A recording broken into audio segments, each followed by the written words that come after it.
লাইফস্টাইলে আবার আপনাদের স্বাগত জানাচ্ছি। আশা করি আপনারা সবাই ভালো আছেন। তো আজকে হচ্ছে গিয়ে শুক্রবার, আর এখন বাজে হচ্ছে 11:15। এই মাত্র একটুখানি জলখাবার খেলাম, সুজি আর চা খেয়ে এই যে একটু বসে আছি। এই সময়টা একটুখানি মানে অন্তত 5-10 মিনিট একটু বিশ্রাম নিতে ইচ্ছা করে। একটানা কাজ করি তো সকাল থেকে উঠে, সেই জন্যে আর কি। তো যিশু তো খেলো না, ও তো বাইরে গেছিলো, তারপরে এসে আবার ওর দাদার কাছে গেছে কথা বলতে। ওদের সব নার্সিংহোমের দরকারি কথাবার্তা থাকে তো, আলাপ আলোচনা, সেই সবে ব্যস্ত আছে। বললাম চা খাবি, বললো পরে, বলে চলে গেল। যাই হোক, মনটা ভালো নেই জানেন, সেটাই বসে বসে চিন্তা করছি। আর কি করব বলো, মানে একটা সমস্যার সমাধান করি আর একটা সমস্যার সামনে এসে দাঁড়িয়ে যায়। সমস্যার যেন শেষ নেই জানেন জীবনে, একটা শেষ করতেই আর একটা উনি মুখের সামনে দাঁড়িয়ে পড়ে। ভালো লাগে না সব সময়, জানেন তো, সব সময় মাথা ঠিক রেখে কাজও করতে পারি না। সেই বসে বসে চিন্তা করছি আর কি। তাই ভাবলাম আপনাদের সাথে একটু কথা বলি, যদি মনটা ভালো লাগে। সেই জন্যই শুরু করলাম এখন থেকে ভিডিওটা। যাই হোক, ডাক্তার সাহেব তো আজকে সকাল সকাল বেরিয়ে গেছে। কারণ কি, তার বন্ধু সিঁড়ি থেকে পড়ে গিয়ে কোমরের হাড় ভেঙেছে, বললো তো তাই। হ্যাঁ, সেই জন্যে খুব জোর লেগেছে, আমাদের নার্সিংহোমেই ভর্তি হয়েছে, তাই ছুটলো।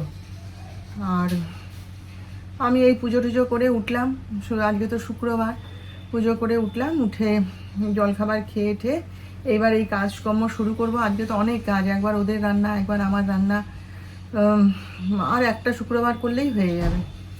তো যাই হোক, চলুন আপনারা সঙ্গে থাকুন, দেখতে থাকুন। দেখুন আমার সন্তোষী মা এই যে পুজো করেছে আজকে। আজ আর বাগান থেকে ওই জবা গাছের ডাল আনতে পারিনি, ওখানে বাগানে আমি আর ইচ্ছা করেই যাইনি আজকে, এমনি পান দিয়েই পুজো করে দিয়েছি। আমার জন্য আজকে একটু লুচি বানালাম। আসলে কি জানেন তো, মানে আমার ছেলেটা এইসব খাবার খেতে খুব ভালোবাসে। তো এবার যেহেতু রাত্রেবেলায় রান্নার লোক রাখা হয়েছে, সে তো আর এসব লুচি পরোটা করতে পারবে না, তার সময়ও নেই, সে রুটি করে দিয়ে যায়। আর যিশু আজকাল আর রাত্রেবেলায় সে জেদও করে না, যা বানিয়ে দিয়ে যায় তাই খেয়ে নেয় চুপচাপ। তো এই বার ব্রত থাকলে তখন আমি ওই জন্য একটুখানি এই লুচি টুচি করলে ও একটু মানে খেয়ে খুশি হয় আর কি, বিশেষত ওর জন্যই করা। তাই ভাবলাম যে আজকে সেই তো আমি রুটি খাবোই, দরকার নেই থাক, ওর যে একটু করলে ছেলেটা খেতে পায় আর কি, ভালো একটু খুশি হয় আর কি, সেই জন্যেই বানালাম আর কি। এই যে দেখুন সব কাজ শেষ করে এই যে দুধটা বসালাম দ্বিতীয়বার আবার। আজকে আর অনেকটা সময় আপনাদের সামনে উপস্থিত হতে পারিনি, কারণ কি, যখন রান্নাটা মানে শেষ করে সবে উনুন থেকে নামিয়েছি আর ডাক্তার সাহেব খেতে চলে এসছে। তো ডাক্তার সাহেব যিশু সব একসাথে খেলো, খেয়ে এইমাত্র বেরিয়ে গেল। তাই খাওয়ার পর টেবিল পরিষ্কার করলাম, বাসন টাসনগুলো সব গুছিয়ে রাখলাম, রেখে তারপরে নিজে আরেকবার চান করলাম, করে নিজেও খেয়ে নিলাম, নিয়ে সব কাজ গুছিয়ে ওরা বেরিয়ে যেতে এবার এসেই যে রান্নাঘরটা ক্লিন করলাম। দেখুন, রান্নাঘরে তো পেঁয়াজ রসুন সব ওদের জন্য আজকে কিচ্ছু করিনি। কি খাবার বানিয়েছি আপনাদের সঙ্গে ওই তাড়াহুড়োয় না শেয়ার করা হয়নি। আজকে এমনি ডাল পাঁপড় ভাজা, মুগের ডাল পাঁপড় ভাজা আর ওই অমলেট করে ঝোল করে দিয়েছি। তো যাই হোক, সব পেঁয়াজ রসুন সব ছিল, তো সেই সব মুছে পরিষ্কার করে তারপরে এসে দুধটা এসেই বসালাম। এটা হয়ে গেলে ব্যাস এবার একটুখানি বিশ্রাম নেব। আর এই যে বেসিনের মধ্যে সব বাসন কোসন জড়ো হয়ে আছে, এসব থাক, সন্ধ্যাবেলায় চান করার আগে তখন পরিষ্কার করে নেবো। আর এখন পারছি না জানেন, একটুখানি বিশ্রাম নিই। অনেক কাজ ছাড়লাম এক নিঃশ্বাসে। এই দুধটা ফুটে যাওয়ার অপেক্ষা, দুধ ফুটে গেলে ব্যাস কাজ শেষ। আলু আনতে গেছিলাম, বলে বৌদি 3 কিলো আলু 100 টাকা। তো বারবার কি আর আনতে যায়, সেই তো আমার লাগবেই, আমি বলি দিয়ে দাও, বলে একদম নিয়ে চলে এসেছি। তো আজকে ডাক্তার সাহেবকে বলছি সে কথা, তো বলে কি, বাবা আমরা এত আলু খাই? আমি বলি হ্যাঁ, যখন খাও তখন বুঝতে পারো না কতটা আলু খাচ্ছ। এক দু টুকরো যদি কম হয়েছে না, এত কম আলু দিয়েছো কেন? এভাবে কি খাওয়া যায়? মানে আলু ছাড়া এরা যেন খেতে পারে না।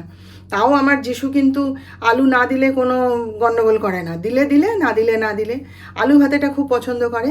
এমনি ডিমের ঝোল ঠোল হলে না, ও 1 পিস আলু খায় কি 2 পিস আলু খায়। ডাক্তার সাহেব ভীষণ ভালোবাসে আলু খেতে, ওর আবার আলু না হলে খাওয়া হয় না। তাই আমি বলি হ্যাঁ সেই তো, যখন খাও বুঝতে পারো না তো কতটা আলু খাচ্ছ কি খাচ্ছ। বলে বাবা আমরা এত আলু খাই নাকি? আমি বলি হ্যাঁ। যাই হোক চলুন, জলের বোতলগুলো যিশুর ঘর থেকে বের করে এনেছিলাম, আর এখন এত বোতল আর ভর্তি করতে পারছি না। একটু বিশ্রাম নিই, তারপরে আবার সন্ধ্যাবেলায় দেখা যাবে। যিশুর ঘরটা একটুখানি গুছিয়ে দেবো। সকাল থেকে সময় পাইনি, ডাক্তার সাহেব বেরোনোর আগে বলে গেছিলেন ছেলের ঘরটা একটুখানি গুছিয়ে দিও, তো আমি সময় পেলাম না। সে আর আমার আর সময় হয়নি, আর যিশু তো সময় করতে পারেনি। তো যাই হোক চলুন আগে একটু টিভিটা অন করে দিই। আমার ছেলে বলে গেছে, সকালবেলা আমাকে খবর দিয়েছে, মা সন্দীপ ঘোষ অ্যারেস্ট হয়েছে। কিন্তু এত বড় খবরটা আমি দেখার সুযোগ পাইনি জানেন। তো এইগুলো আমি এখন মানে ওই যে বললাম টিভি চালিয়ে দিয়ে রান্না করি, কিন্তু আজকে এতটাই ব্যস্ত ছিলাম যে আমি দেখার সময় পাইনি, বুঝলেন তো। তো চলুন তাহলে একটুখানি টিভিটা অন করে দিই, হ্যাঁ, খবরটা হতে থাকুক, তারপরে আমিও কাজ করতে থাকি। তো এত বড় খবর না দেখলে হয় বলুন। তো চলুন, হ্যাঁ, পরে আবার আপনাদের সাথে গল্প করব। পাঁপড় পোড়া খাবো আর চা খাবো। বিস্কুট চা তো বিকেলবেলায় খেলাম একবার, ওই জন্য এখন আর খেতে ইচ্ছে করছে না। আর যিশু কোথায় গেল কে জানে, ও আসুক, এলে পরে যদি চা খায় তাহলে করে দেবো। আর এই যে সব কণার জন্য রেডি করে রেখে দিয়েছি। এবেলাটায় একটুখানি নিষ্কৃতি পাই জানেন তো, এই রান্নার লোকটা রাখার পর থেকে এবেলায় মানে আমি একটু নিষ্কৃতি পাই, একটু মানে বসে বিশ্রাম নিতে পারি, নিজেকে একটু সময় দিতে পারি আর কি। খুব সুবিধা হয়েছে জানেন তো। তো যাই হোক এই যে রেডি করে রেখে দিয়েছি, আসুক, এসে ও তার গুছিয়ে ঠিক করে নেয়, ওকে আমার দেখাতেও হয় না বলতেও হয় না। অনেক ছোট্টবেলা থেকে তো কাজ করছে তো আমাদের বাড়িতে, আমার কাছেই কাজ করতো প্রথম। ওর মা কাজ করতো আমাদের বাড়িতে, রান্না করতো, ও ওর মায়ের সাথে আমার ঘরে এসে আমার বাসন টাসন ধুয়ে দিত, আমার বাচ্চাকে সামলে দিত। সেই জন্যে ও সবই জানে, ওকে কিছু বলতে হয় না, ও নিজের মতো করে গুছিয়ে করে দিয়ে যায়, এইটাই একটা সুবিধা। যাই হোক চলুন চাটা খাই, একটু আরাম করে বসে। আজকে সব কাজ সেরে একটু চাটা খেতে বসেছিলাম, তারপরে ডাক্তার সাহেব এলেন, এসে এই যে কফি খাবে, এই যে কফি রেডি করেছি, আর এই যে দুধটা গরম করতে দিয়েছি। কফি খেয়ে রিহার্সালে যাবে, সেই জন্য তাড়াহুড়ো করছি। মাঝে মাঝে কি মনে হয় জানেন তো, যে আমাদের মেয়েদের জন্যে এই জীবনটাই ভালো জানেন।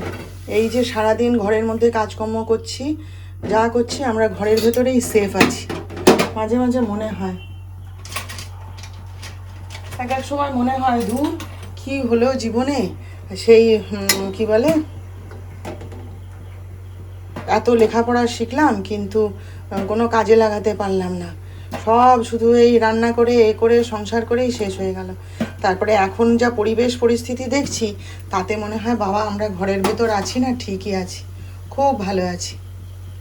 আমি তো আগে ভাবতাম আমার ছেলের বউ আমি আনবো, চাকরি করা মেয়ে, দুজনে কাঁধে কাঁধ মিলিয়ে চলবে।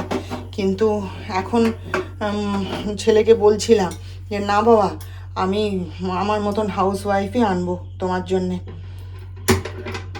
কি করব, যা পরিবেশ পরিস্থিতি দেখছি চারদিকে, তারপরে আর সাহস হয় না ভাই। আমি জানেন এলআইসির চাকরি মানে পুরো আমার পাওয়া হয়ে গেছিলো। সেই এলআইসির চাকরি আমার যখন আশীর্বাদ হয়, আমার শ্বশুর গিয়ে বললেন না, ঘরের বউ অফিসে চাকরি করতে যাবে না, আমাদের ঘরের বউরা ঘরেই থাকে। সেই জন্যে আর চাকরি করা হলো না, নইলে চাকরিটা পুরো হয়েই গেছিলো, পুরো শুধু কল লেটারটা আসতে বাকি ছিল, কিন্তু চাকরি আমার আর করা হয়নি। হ্যাঁ, এখন মনে হয় কি ভালোই হয়েছে বাবা, দরকার নেই। চলুন আবার কণা এসে। তো এই যে দেখুন আলু কুমড়ো পটল সব দিয়ে তরকারি একটা, আর রুটি। হ্যাঁ, তরকারিটা কি সুন্দর হয়েছে, আমি খেয়ে তো দেখতে পাচ্ছি না, গন্ধটা কি সুন্দর বেরিয়েছে জানেন। কিন্তু আমার যিশু এই দেখেই চিৎকার, কি না পটলের বীজগুলো রয়ে গেছে, ব্যাস ওর বাবা সেই কি মিষ্টি নিয়ে এসছে, সেই দুটো মানে দিতে তবে শান্ত হয়ে খেলো। বলুন, এত সুন্দর তরকারিটা তার পছন্দ হয়নি। যাই হোক, আর এই যে রুটি। ডাক্তার সাহেব তো এক্ষুনি ফিরে ওই গল্প হচ্ছিল, ওকে যে চরিত্রটা দেওয়া হয়েছে নাটকে সেই নিয়ে গল্প শুনছিলাম আর কি। আর আমি ভাবছি আজকে একটু ছাতু খেয়ে নেবো, কারণ কে আবার এখন গ্যাস ট্যাস মুছে পরিষ্কার করে খাবার বানায় বলুন, 10টা বেজে গেছে। তো যাই হোক, তাহলে আজকের মতো রাখলাম, কালকে আবার দেখা হবে। আপনারা সবাই ভালো থাকবেন, আর আমার ভিডিওটা যদি ভালো লাগে একটু লাইক, শেয়ার ও সাবস্ক্রাইব প্লিজ করে দেবেন।